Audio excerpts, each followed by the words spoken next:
Give me a nod when you're ready. Like Shooter's ready. Stand by.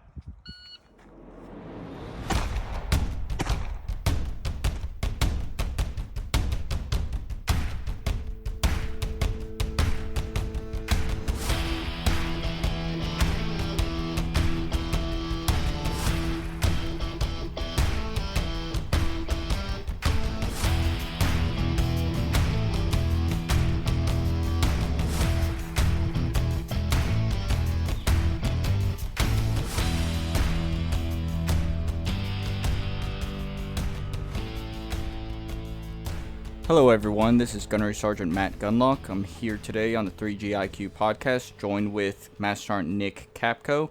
He just took over as the Staff NCOIC of the Marine Corps shooting team. So far, been doing a phenomenal job. We like everything he's been doing. He's been adding and giving great insights, improving the team and how we've been operating and just giving us that extra step that we need in the right direction. Master Sergeant Capko, can you tell us about yourself some? Well, first, I appreciate that introduction. I'm not sure if I deserve all that, but hey, I'm happy to be here. So, as Gunny Matt Gundlach said, Master Sergeant Nick Capko, I just checked into the unit July 1st. So still kind of getting my bearings and a lot of observe mode, trying to see what's going on here, learn the job, get out there, meet all the Marines, and see what they're all about. So that's kind of where I'm at right now. I'm sure we'll get more into the way ahead down the road here. Yep. Where are you coming from? So I was with 1st Law Enforcement Battalion. I'm an MP by trade.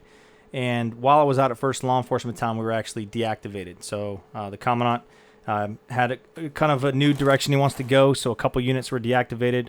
3 of our battalions on the field side of the MP MOS were deactivated. So I didn't have a home for a bit. And that kind of, while our MOS shrunk, we didn't lose any manpower structure. So there's still, the same amount of manpower. They just kind of all went over to the Provost Marshal's office to do law enforcement functions aboard installations. So that kind of limits the amount of billets that are available. So I kind of took my shot, I guess, and put in a package to come to the shooting team, and it worked out for me. However, so when there was a gap from when the battalion was deactivated, which was last October in 2020, my orders weren't to check in into the shooting team until July. So to fill that gap, I was by name requested to go work at 1 MEF for General Heckel as his executive assistant and protocol officer. So I got a lot of context, a lot of exposure, and a lot of perspective working in that position for that 7-month period. So a lot of benefit to that as well. It served you well because a lot of senior leaders that I know that haven't been in that position don't have the breadth of experience that I've seen you come bring to the table. Just your knowledge, experience. You were an admin chief for a while whenever you were over at PMO. We don't talk about those days. as much as you hated it, I mean, you brought it over here, and I mean, I don't know that stuff. Right. It is what it is. Yeah, just, for the listeners. So, yeah, while we were deactivating, our admin chief was medically retired early. The monitors who decide where Marines go was not, understandably so, not going to send a new administrative chief to a deactivating battalion. So, eeny, meeny, miny, mo, I got picked to fill that billet. Learned a lot, kicking and screaming, but learned a lot about the administrative burdens that are on our S1 Marines, and definitely was able to take something away from that. And, like you were talking about with that MEF working there, yeah, you're right. I found myself in unique positions where I'm interacting with colonels and general officers on a daily basis, and it's kind of helped me effectively learn how to communicate to high-ranking officers, as well as, from my experience as an enlisted Marine, being able to communicate to the lower enlisted ranks. So kind of really good middleman where I can effectively communicate both ways. As the Marine Corps likes to put it, bridge the gap. Bridge the gap. That's me. I'm the bridge. So you were a summer shooter back in 2000 team. You were on the Bullseye pistol team at the time. And there's a period of time, 10 years, roughly, before coming back to the team. Why don't you talk about that some? Sure. I'll kind of start from where I got into competitive shooting and how that led up to the summer team, and everything up till now. So my first time shooting a gun ever was actually boot camp. I'm a city boy from Orlando, Florida, so I didn't ever shoot before joining the Marine Corps. So I shot for the first time in boot camp. But first time was in Far East in Japan, shooting competitively in the Far East Division matches in 2010. In that match, I medaled on pistol, silver medal, and I was the high tyro, so high rookie, first-year shooter. So that gave me the opportunity to move to the next level to compete at the Marine Corps Championships at Camp Lejeune in Stone Bay. I was quickly humbled at the championships because I realized I really didn't know as much as I thought I knew. I saw some phenomenal shooters. I think out of 98 shooters, I'd have to go back and check the stat book there, but I want to say on rifle I finished like 91st out of 97, 98 shooters. Did a little better on pistol. One thing is the pistol team obviously was coaching me, and I was willing to try the things that they were instructing. They want to see what your coachability is. Yeah, I understand that. Yeah, it's exactly what they're looking for. And even though my scores were suffering a bit at first because I'm applying new techniques that I'm not comfortable with, I stuck with it anyways because, I see them shoot and they're shooting great. And if this is what they're saying works, I'm not, my ego is not so big where I can't improve, and I understand that. So I was trying to apply the things that they were saying, regardless of how my score was affected. That wasn't my overall goal there, was to go win this thing. I love shooting, I love learning, I love teaching. So what an opportunity to learn from some of the best shooters in the Marine Corps. So initially they were looking at picking up 12 Marines for the summer pistol team and 12 for the rifle team. I was number 13 on their list. They did weigh-ins, and one of the gunnies did not make the weigh-in. Marine Corps shooting teams, a lot about image. We're representing the Marine Corps at the national, even an international level at times. Mm-hmm. So you not only need to shoot like a Marine, but you need to look like a Marine, you need to act like a Marine. So I kind of got in on a freebie there. So I kept that in the back of my mind, really probably in the front of my mind the entire summer. I didn't take it for granted. So I didn't have a really good cell phone service here. I didn't have a car here. So I just kept a journal, and every day I would go back and I kept my targets. I would dissect them. I would write down in my journal what I learned that day. I still have all of my notes from that, and I was able to kind of transfer it over to a Facebook page as well and kind of put all that information out there for anybody. I'm not keeping secrets. Anybody that wants to know what I know, if it makes them a better shooter, oh, nice. I'm all about sharing that. I was here for the summer as a competitor, as a staff sergeant. Had a great experience traveling around, competing in NRA regional matches. We competed at the inter-service pistol matches down in Fort Benning, Georgia. We went up to Canton, and then our final match was at Camp Perry for the National Pistol Championships. The following year, 2011 now, I shot in the Far East Division matches again. This time I found that doing a summer on pistol made me a better rifle shooter. Mm-hmm. I think the big thing was that is you learn with pistol how to shoot, move the trigger, essentially, even while the gun's still moving. You don't wait for it to completely settle. You understand that the gun's never going to settle, and you just kind of shoot through that movement as long as you're staying focused on that front sight, and you keep a steady trigger movement to the rear without interrupting that. The sights, yeah. That's it. It's really, somebody put it, shooting pistol is the hardest easy thing there is to do, and it's so true. I mean, once you figure it out, this is easy. It's like you learn all about that stability. Like, stability is key in that sport, and trigger control without disturbing the sights. That's it. Yeah. And it transfers over to rifle. Like, rifle does become a lot easier. That's it. My standing on rifle was so much better, and I realized it immediately in the next division matches. Although, we probably should throw some hands because your first podcast, I heard you say that, what was it? Bullseye pistol is boring, so it is. Yeah. I'm not gonna lie. Yeah. I mean, I will say it's a war within your own head. Your focus, like your sole focus, you're only thinking about one thing, and that's trigger control and sights. That's all you're doing. So much mental management is required for shooting bullseye. Absolutely. Yep. And you leave the range mentally drained. Like, we would go onto the range at 08 in the morning.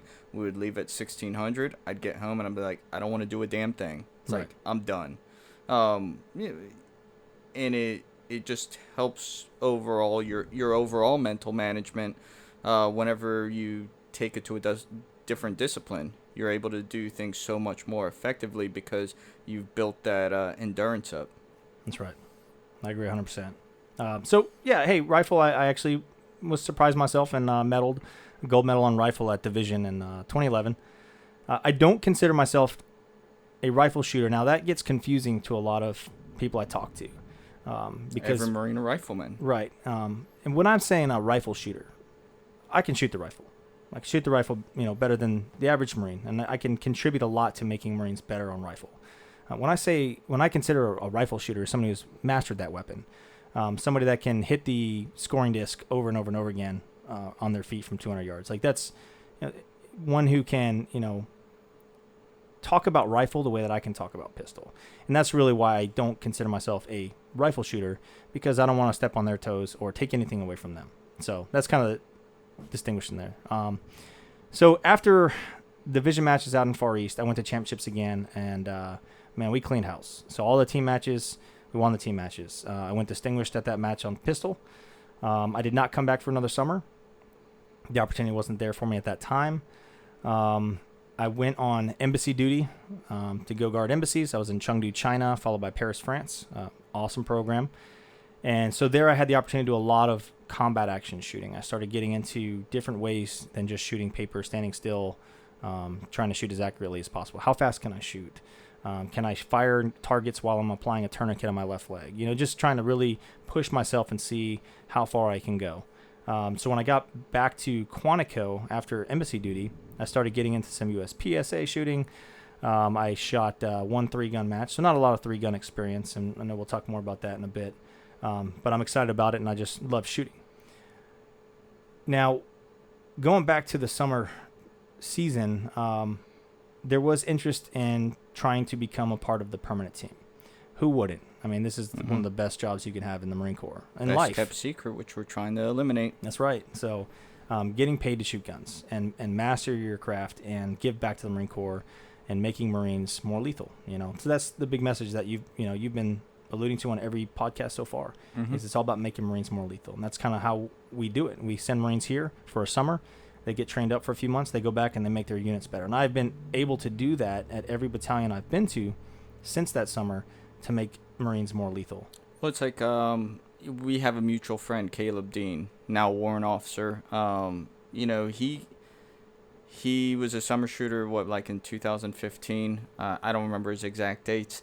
He was a summer shooter, I know that much. And back in 2019, we tried picking him up as a summer shooter for the pistol team. Didn't work out. His command wouldn't let him go, but he was able to put in PTAD just for Camp Perry. He came out there. We helped him out. I let him stay in my hotel room. We had the barracks over at Camp Perry, and we let him shoot with the team. And it was awesome. And whenever we get somebody like that who may not be able to come back as a permanent member or as a summer shooter again, they are somebody that represents the team in such a way to where they draw a bigger crowd in. And so whenever he's going to Okinawa, so this next year at Far East, we know we're going to see him. We know he's going to have Marines there. And that's one way we're looking at, recruiting for summer season. Even though we may not be able to get somebody, we're looking for people who are actively trying to help us out too. No, I agree. That's one of the cool things I think about how we do it differently than, say, the Army. They have some, phenomenal shooters. Yep. But they will stay there for their whole career. I mean, they can just, as long as you can shoot good and you can maintain the scores, then you can stay there. We don't do that. And a lot of people ask, why don't we do that? And I think, like we just talked about, it's about having Marines cycle through here and get back to the fleet and make Marines more lethal. Yep. And that's why we do it. And we're still able to put together a competitive team every year. Marines that come in for just a few months, and where we can take them from already being great shooters, and they've proven that, and making them phenomenal shooters by the time they leave and go back to their units, hungry for it and can't get enough shooting. So that's something that I wanted to do, was obviously come back and be a part of the permanent team, specifically as the pistol team staff in COIC. A lot of it comes down to timing. In my case there, I was a staff sergeant. I had about 1 year to maybe a year and a half time in grade as a staff sergeant. And so I knew I needed to go knock out my B billet, my special duty, get back to the Corps. So there's that on my mind. There was also some things, during the team, and I'm going to be diplomatic here. I'm not going to go into negatives, but there were some things culture-wise that I felt I would do differently. There were some areas where I said, we can improve this. We can do better. And I wanted to be a part of that. I wanted to make sure that we were representing the Marine Corps in the best way possible. We were using our time wisely and how we're training and how we're giving back to the Marine Corps. and I wanted to be a part of the influence for that. So for years, I mean, we're talking a decade here, I watched my good friend John Schoo come here, and we were planning to come here together. And I watched him come, one of my best friends, and he's coming back, and he's cleaning house. I mean, he became such a great pistol shooter. He's a 3-time national champion here. John, I don't know if you're listening, if I messed that up, but I know you've won a lot more, and I'm like selling you short. He is 3-time national champion, or is it 4th this year? He was close. I think he finished in second lane, but but no, he's a great shooter, and I would have loved nothing more. Doesn't he have 2 gold cups now? Probably, yeah. I would have loved nothing more than to come shoot with one of my best friends and for 3 years. But, honestly, it came down to some personality issues there, and I felt like the time wasn't for me. So for 10 years, I sat here and, really 11 years, wondering, did I make the right decision? Did I pass up an opportunity of a lifetime? And that weighed heavily on me. So it was almost a blessing in disguise when our battalion was deactivated, because there wasn't enough billets out there. The timing was right for once. The timing was right to do something that I love, I'm passionate about, and I want to be a part of. So I reached out to Major Martinez, and I told him, my motivations for coming here. It's not to come win medals. I'm not trying to come take up time on the range. I'm passionate about Marine Corps marksmanship. I want to make Marines more lethal. I want to support the team. I want to make sure that we are recruiting the right type of Marine, character over talent. It's not just about being a great shooter. We also want to make sure that the Marines are of good character, and they're not going to be making decisions that are going to be embarrassing to the Marine Corps out there. Because let's face it, Marines that are out there, and whether you're in, like, we're going to Wabash, Indiana. Hopefully I'm saying that city right? Yeah, I mean, some of these individuals that come to these matches, they think highly of Marines. And it's the first time ever seeing Marines in person. Yeah, this may be the only Marine that they encounter in their entire lifetime. So, these individuals are the Marine Corps. And that's what we're selling. I mean, that's what we have to make sure that we are making them feel good and understanding that our country's in good hands, because Marines are professional. They are, great shooters. And, we just hold ourselves to a higher standard. And so, I want to make sure that we incorporate all those things. We're bringing the right Marines here that want to be here, and they remember every day that they're here. It's a privilege, and they love being here. And it's like, how often do you get a job where you wake up every day and you can't wait to get to work because of the people that you're working with and what you get to do? Me. I love it. Yeah. Like, every day so far, it's almost like my face hurts from smiling, because I love it. And I'm super excited to be here, and I get to do this for the next 3 years. So couldn't be happier. And so that's kind of, transitioning to now, that's really, I don't know how much work I'm going to have to do. I'll be honest. Like, I got here and I was checking out the social media, I was checking, the Instagram and the Facebook videos, and the Marines we have here are phenomenal instructors. I mean, some of the videos I was watching, I talked to each of those Marines and let them know, the level of instruction they're providing is great. I mean, I've been in front of 200 plus Marines and given a demo and talked through some weapons instruction. And it's, it can be intimidating. It can be, nerve-wracking. And that you have to nail the demonstration, because if you mess it up, you lose credibility. But it's more than that. And I hope people understand. It's the pride that you take in delivering that level of instruction to them. Yeah, because they're going to take this back. Yeah. And the other thing is, and I've been guilty of this, but I didn't see it with the Marines, is where I'll start teaching, maybe I'm talking about grip. And I'll move on to, trigger control or sight alignment, and I'll realize, you know what? There's one thing I wanted to talk about with grip, and I have to go back, and it's kind of a distraction. I know that, but man, I really need to talk about that grip thing. I can't move on without that. But when I was watching the videos of them, they have smooth transitions, and they hit everything.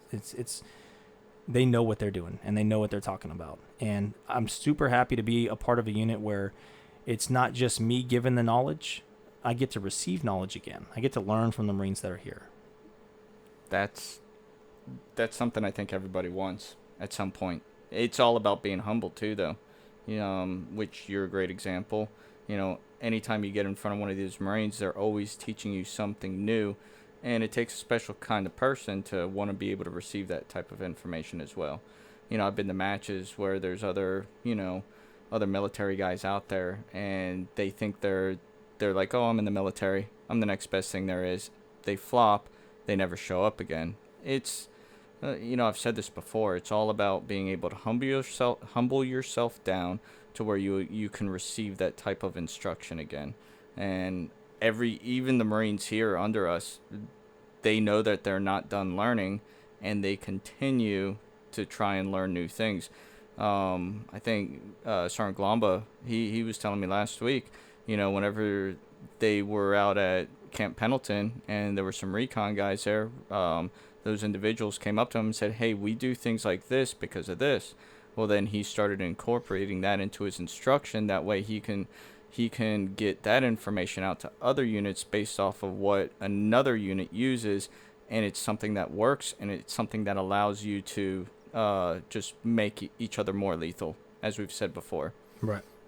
And, not to hijack and go off topic here, but you guys talked about it. One thing that I'm super excited about is the mobile training teams, where we're getting to send Marines out there and provide a level of advanced marksmanship instruction to these units, allowing these commanders to really, have their Marines push the gas pedal down, increase their lethality, and see marksmanship from a way that they haven't seen it before. Fight with your gun, not just go out and shoot a qualification and say, I know how to shoot because I shot expert on the range. Like truly knowing themselves. We've heard it time and time again. Only shoot as fast as you can effectively engage your target. Well, how many Marines know that? How fast can I effectively engage a target? And unless you have a commander who lets you get out on the range and shoot as fast as you can, you may not know. I've run ranges where we'll get online and I'll say, I don't care if you hit the target. I just want to see how fast you can shoot. Or now I don't want to give you a time limit. I want to see how accurate you can shoot. And everything is broken down. And, some Marines will ask why we do it that way. And I usually bring up kind of sports. I kind of relate it to sports. So I'll ask, hey, did you play football in high school? Or any sport. So, yeah, they played sports. Okay. Did you only scrimmage for practice? Or did sometimes you do tackling drills? Sometimes you ran routes. Sometimes you watched film. Sometimes you stretched. Sometimes you just threw and caught, right?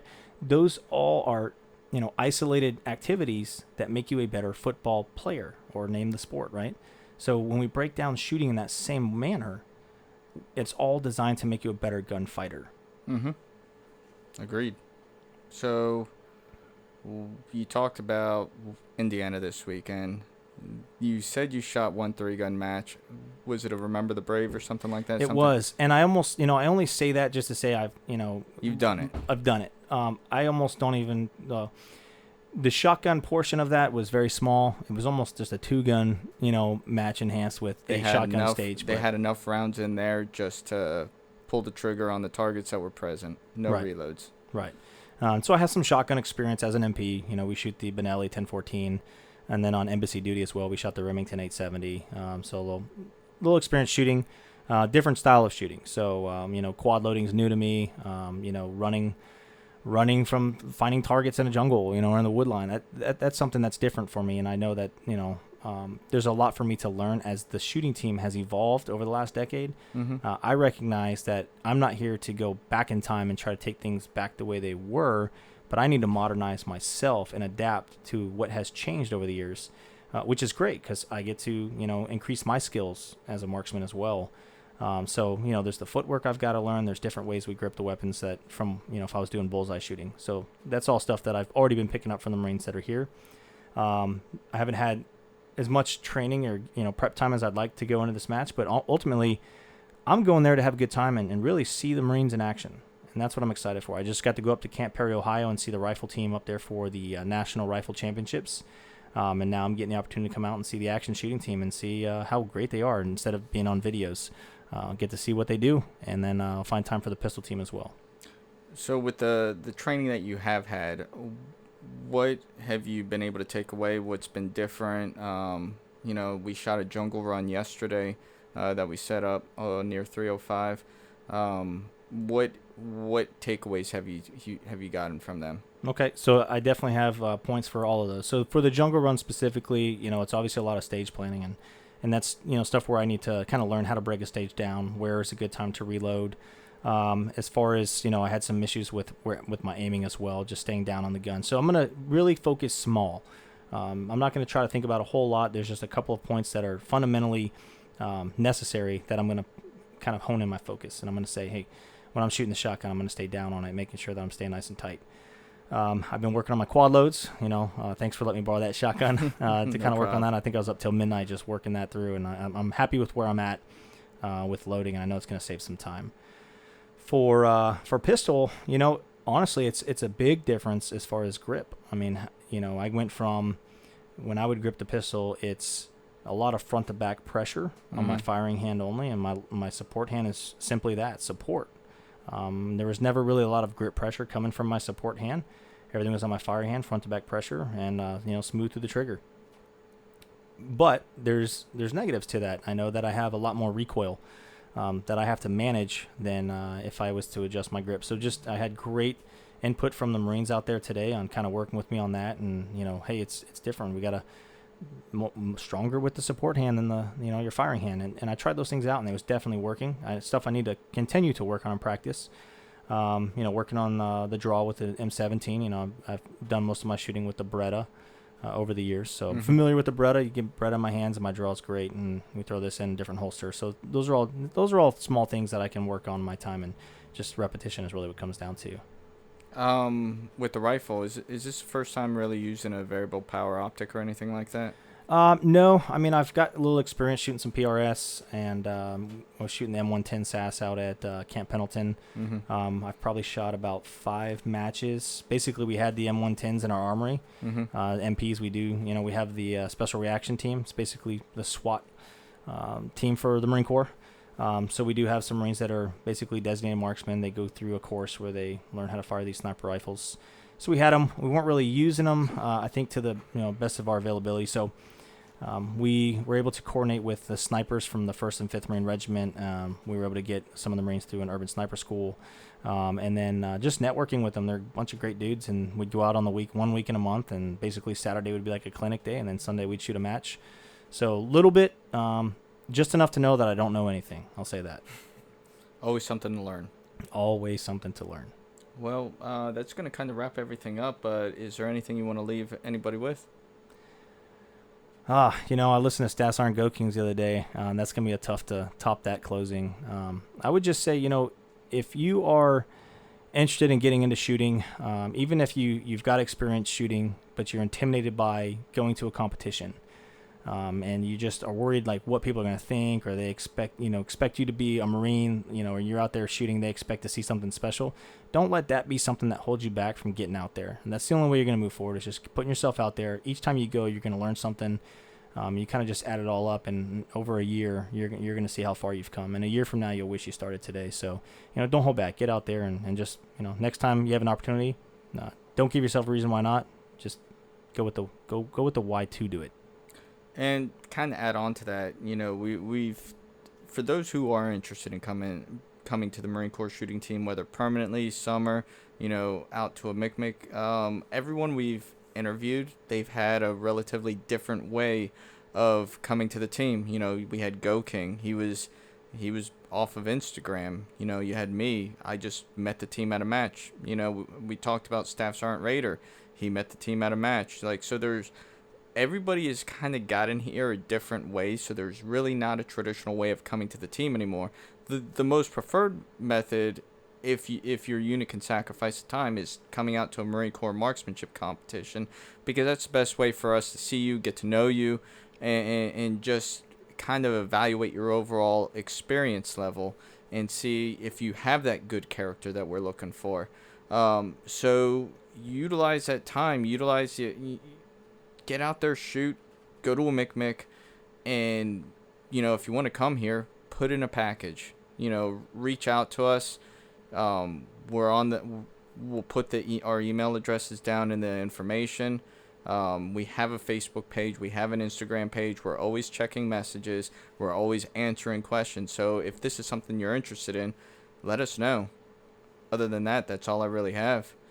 You got anything else? No, just thanks. Thanks for doing this. This is great, and I think it's going to help kind of bridge the gap with the Marines out there looking, to get more answers about what the shooting team is and what is 3-gun and all the different disciplines out there. So I think this is great. All right. Well, y'all have a great one. Talk to you later. Bye.